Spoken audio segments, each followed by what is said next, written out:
রাষ্ট্রের নামটা কি বলেন দেখি? মাশাআল্লাহ, হুজুর মানুষ বলে দিছেন আপনি। জনগণ না বলা দরকার ছিল।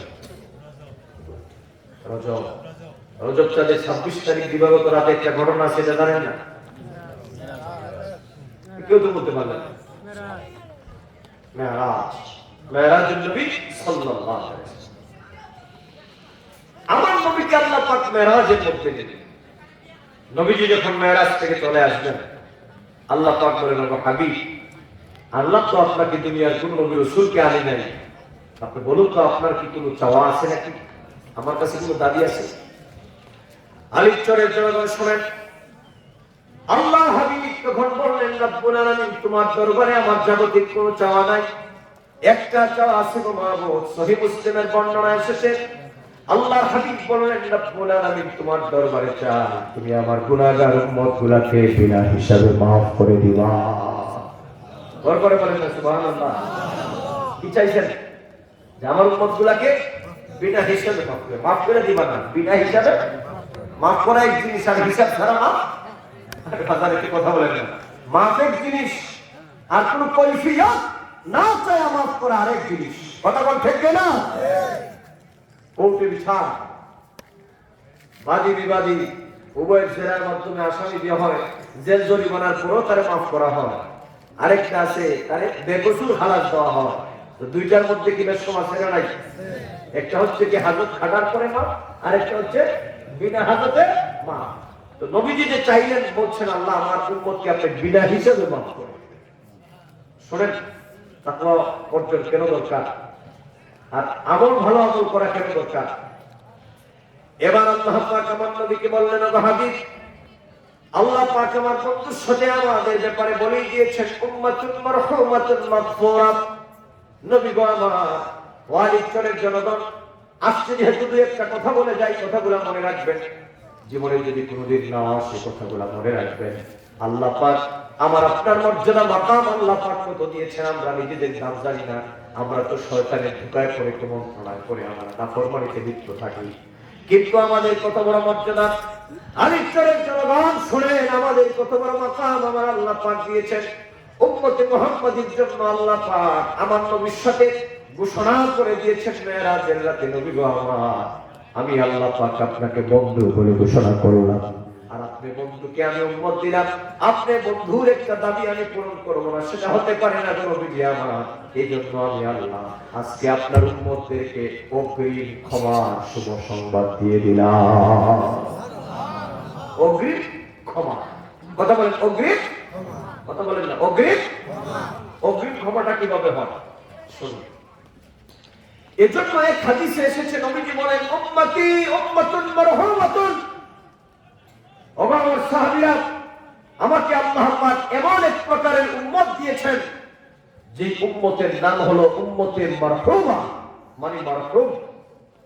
আমি যদি আপনাদের উম্মতে মারহুমা শব্দ এটা শুধু বোঝাতে চাই, কয়েক ঘন্টার সময়ের দরকার।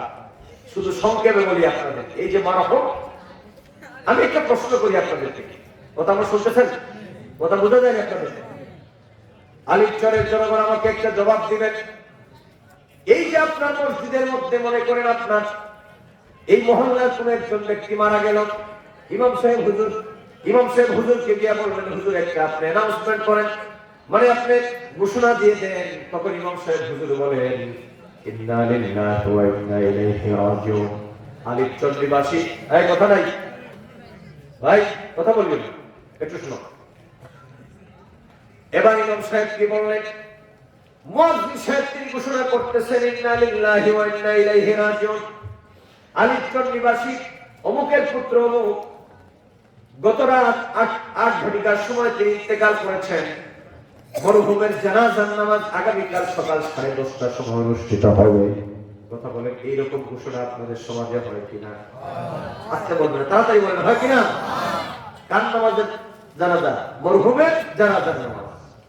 এখন আমি আপনাদেরকে প্রশ্ন করি, অনেক যুবক এখানে আছে, বয়স আপনার 30 বছর, অনেক ভাইরা আছেন বয়স আপনার 40 বছর, অনেক ভাইরা আছেন বয়স আপনার 50 বছর, অনেক ভাইরা আছেন বয়স আপনার 55 বছর, অনেক বাবারা আছেন 60 বছর, 65, 70 বছর, অনেক বাবারা আছেন। কিন্তু আপনারা কি বুকে হাত দিয়ে বলতে পারবেন নাকি আপনার এই 60 বছর জিন্দেগিতে আপনি যতবার শুনেছেন মরহুমের জানাজার নামাজ অনুষ্ঠিত হবে, আপনি কি আলিচর মসজিদের ইমাম ও খতিব সাহেব হুজুরকে কি বলেছেন নাকি মৌলানা সাহেব? বুঝলাম না, আপনি যে বললেন মরহুমের জানাজার নামাজ, এই মরহুম মানে কি? এই প্রশ্ন কি কোনোদিন আপনি হুজুরকে করছেন নাকি? কথা বলেন না, কোনোদিন করছেন আপনারা?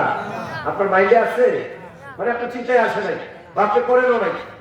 কিন্তু শুনে যান, এই মরহুম মানে কি? এই মরহুম মানে হচ্ছে ক্ষমাপ্রাপ্ত। সুবহানাল্লাহ বলেন না।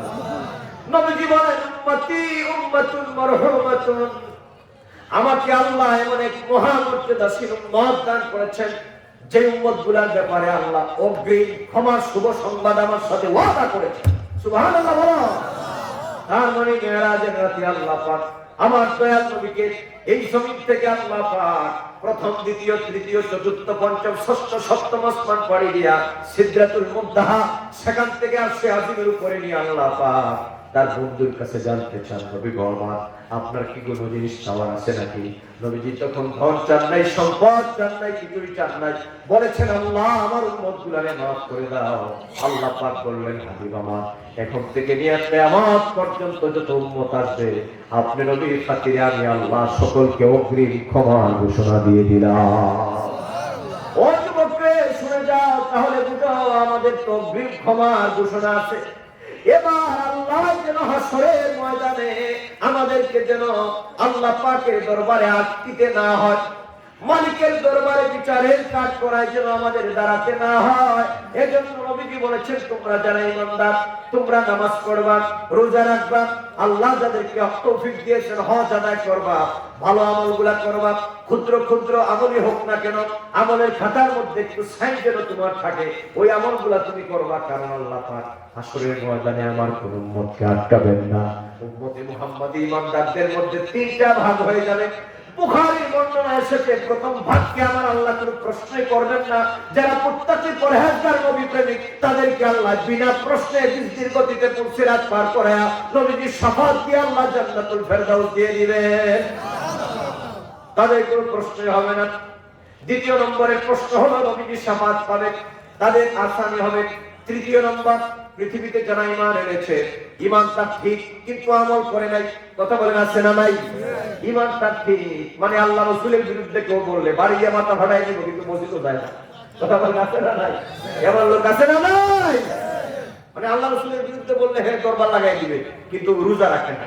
কথা বলেন আছে না নাই? নবীজির বিরোধিতাও সহ্য করতে পারে। এরকম কোন অন্যায়কারী যদি থাকে, যদি ইমানের উপর স্থিতিশীল থাকে, আল্লাহ চাইলে হাসরের ময়দানে ওই ব্যক্তিটার নবীজি শাফাত দিয়ে দিবেন।